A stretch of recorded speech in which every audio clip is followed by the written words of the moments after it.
Berita Satu Media Holdings menggelar Economic Outlook 2021. Seminar virtual atau webinar dengan 9 tema utama akan berlangsung selama 3 hari dengan menghadirkan 41 narasumber. Beberapa narasumber yang akan mengikuti diantaranya sejumlah menteri, pimpinan asosiasi dunia usaha, pengusaha, para CEO, serta ekonom dan analis ternama. Kita akan bergabung dengan seminar virtual Economic Outlook 2021 yang pada kali ini membahas geliat industri perbankan 2021. Masih dibutuhkan gitu, terutama untuk menyelesaikan proyek-proyek yang sekarang lagi jalan. Kan nggak mungkin kalau misalnya kita hentikan di tengah jalan kan makin berkurang nilainya gitu. Dan itu yang harus kita dukung, misalnya jalan tol yang sedang sedang dibangun, pelabuhan yang sedang dibangun. Saya kira mungkin alokasi dana ke situ memang harus tetap ada, alokasi kredit ke situ tetap ada. Dan itu pelaku-pelakunya kebanyakan memang BUMN. Tetapi kemudian kembali lagi kalau BRI, fokus kita untuk tumbuh itu masih tetap di UMKM dan sektornya yang tadi itu pertanian dan pertanian, kesehatan dan distribusinya sampai dikonsumsi menjadi food and beverage. Mungkin itu. Infrastruktur tetap ada ya Pak Primus ya gitu. Karena kita kan nggak mungkin menghentikan tiba-tiba begitu saja yang di tengah jalan, itu malah merugikan semua pihak gitu. Itu. Iya. Dan itu apalagi program pemerintah ya, infrastruktur. Mas Rudi, sudah ada pertanyaan dari Bapak? Ya, silakan. Saya coba bacakan.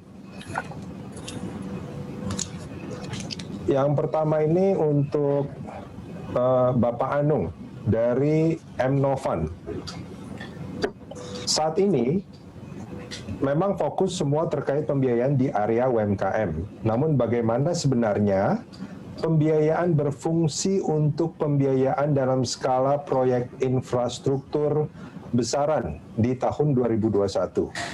Yang kedua, bagaimana strategi pembiayaan alat-alat berat atau barang modal di tahun 2021 sebagai bagian penunjang pembangunan nasional.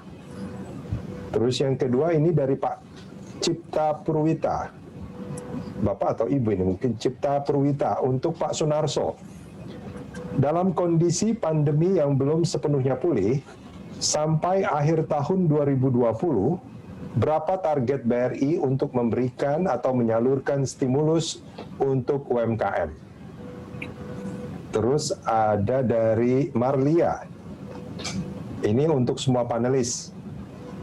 Dengan kondisi perbankan saat ini yang terdampak COVID-19 dengan jangka waktu yang cukup panjang, bagaimana pandangan panelis terhadap kebijakan pemerintah untuk melakukan penyelamatan bank yang mengalami penurunan kinerja, mengingat opsi PLJP pun dari BI cukup ketat. Kemudian ini ada pertanyaan dari Aman Harja. Ini untuk Pak Sunarso nampaknya. Sesuai paparan Pak Sunarso, perlu perhatikan yang khusus untuk kelas menengah dan korporasi, industri, multi-finance adalah termasuk kelompok korporasi yang padat karya. Namun sampai saat ini, kita ketahui kebijakan perbankan masih belum menyalurkan dana kepada sebagian besar perusahaan MF, mungkin maksudnya multi-finance ya.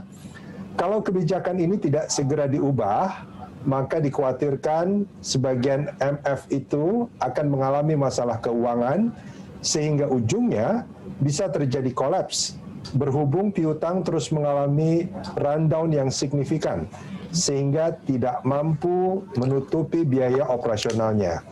Mohon informasi dari Pak Sunarso, apakah dalam waktu dekat ini ada perubahan kebijakan terkait pendanaan perusahaan multi-finance? Cukup dulu kali Mas Rudi ya? Cukup ya? Ya. Oke, baik. Kayaknya pertanyaan terakhir itu dari pelaku kayaknya tuh. Pertanyaan dari pelaku. Iya, multi-finance.